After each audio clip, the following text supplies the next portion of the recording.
So today on What's Your Excuse, we have the lovely Hannah. Hannah, tell us a little bit about yourself, who you are, how old are you, how many kids have you got, what you do, and break it down, and then we'll go from there. I'm Hannah, I'm 50, I have 2 kids, and I work as a coordinator in a college in Brighton, so I'm full-time.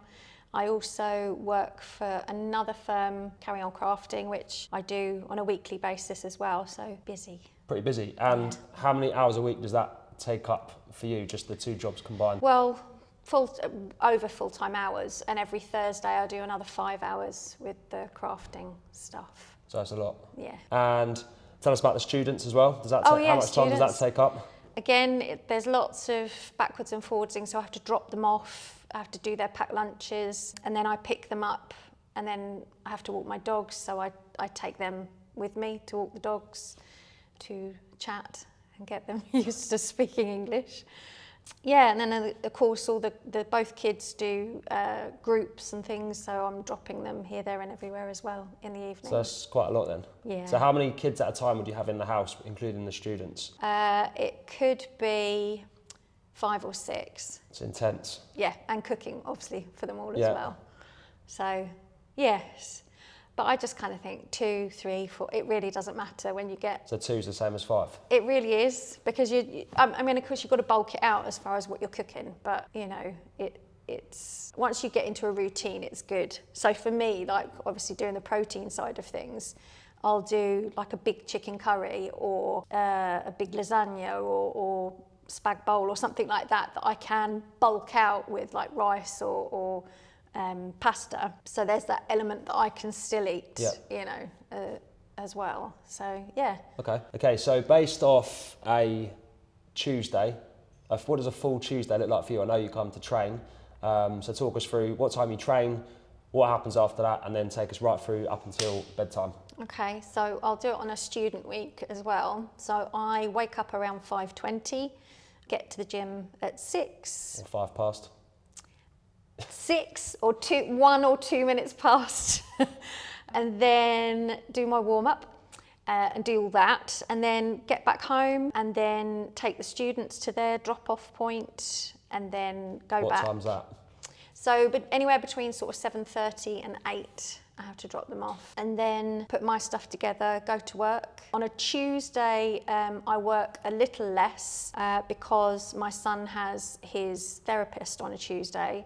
So I then pick him up straight after work and drive to Oving, which is near Chichester. Okay. For him to do that, get back at about just gone 6, start putting dinner on, pick the students up, usually either 6:30 or 7, feed everybody, and then take the dogs out for a walk with the students, and then come back and collapse in a heap. That's a long old day. That's really long, isn't it? So what's that, 5:20? What time do you go to bed? I try and go to bed around 9. I do have a bad habit of doom scrolling, and sometimes I look and go, oh, it's 11:30.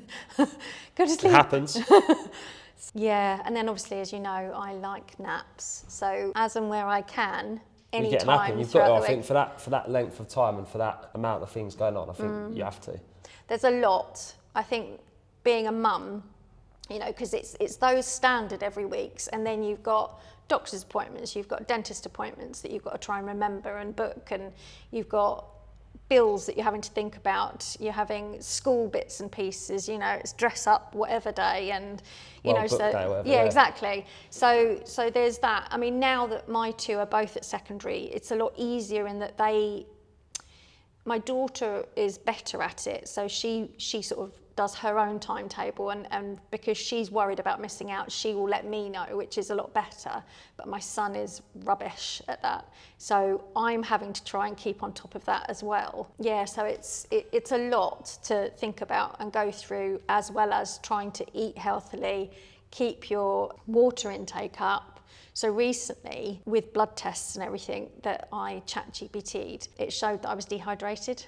Okay. I do drink a lot of Coke, but so I've bought a big bottle of something that I can just drink, so it's like 2 litres, and I try and drink that a day, and then if I want my Cokes over and above that, then I try that. How many cans do you have a day, out of interest? Ooh. I wonder if it beats mine. I could quite easily do 6 or 7. Oh, I thought I have 3. 3 a day is my max. 6 or 7 I can easily drink. So actually, with the water, it obviously goes down. Yeah. But that's hard. So I've got the creatine and the collagen, Yep. which I have in my small bottle in the morning. Then trying to drink my protein. I have whey protein. I don't like the shakes, and then the water on top of that. It goes up and down. Sometimes I'm more successful than I think as others. well, cold weather, I drink less. Warm water, I drink more. But I think that's it's standard for everyone. And as well, I have to have now squash to drink water, otherwise I don't really bother. Yeah, I don't drink water, just water. It has to be flavoured. I can't, I'm the same. It's boring. Yeah, exactly. Yeah. So you said about you train 6 a.m. Yes. What happens if you don't train at 6 a.m. and how does that affect the rest of your day? It depends on what day it is. So there are, normally by the end of the week, when I've done my 3 training sessions, if I then don't train at the end of the week, it's a rest. So I'm happy about it. It's good. I have a bit of a lie-in, which is always lovely, and then able to sort of rest and recuperate.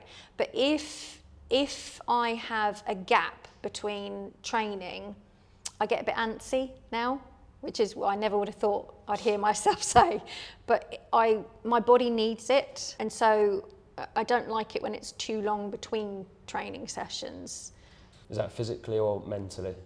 Both, Yeah. I think. Physically, I get antsy, but also mentally, I think you get a lot of frustration out when you're lifting.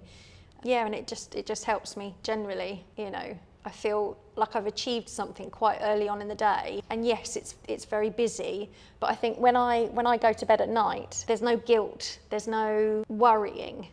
And I tell you what, the one thing that I heard that really affected me over this period.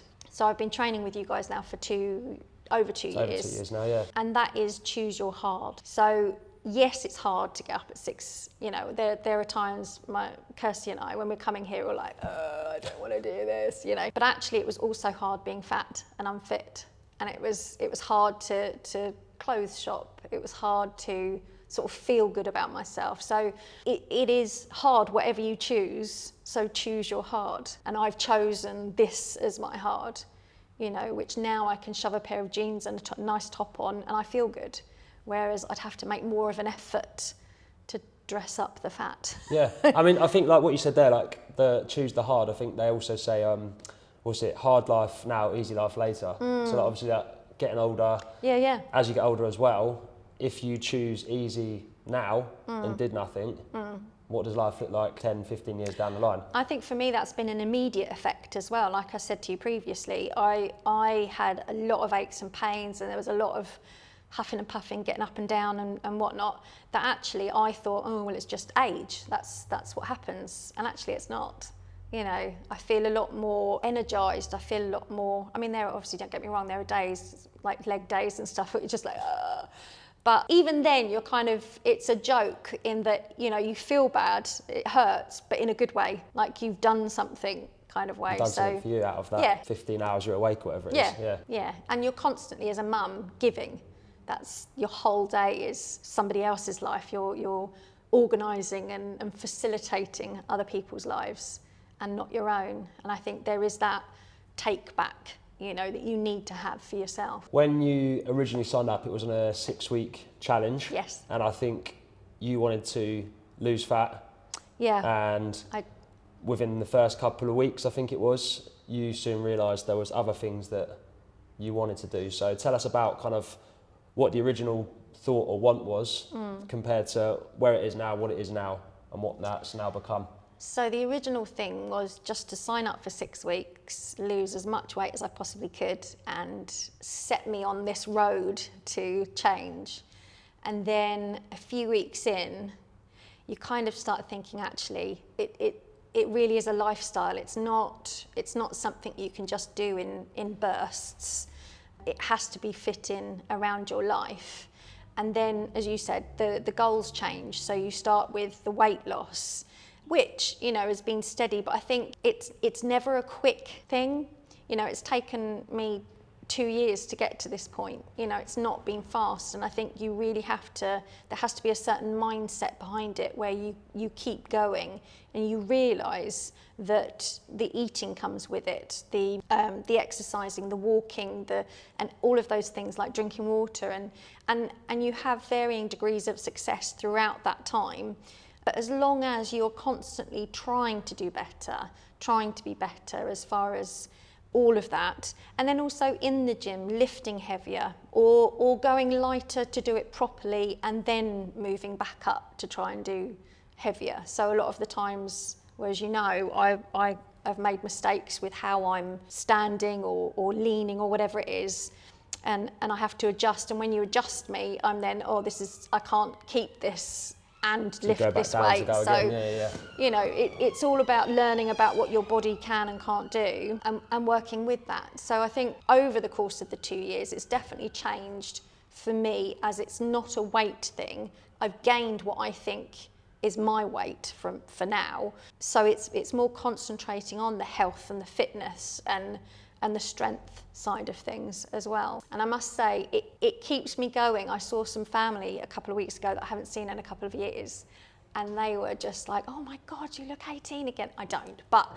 you know, they were really, there, yeah, exactly. I was like, So, you know, it was really good to hear the positive feedback that it's making, not just generally with my muscle tone or anything like that, but just generally how I look and feel younger, even though I'm older than when I started.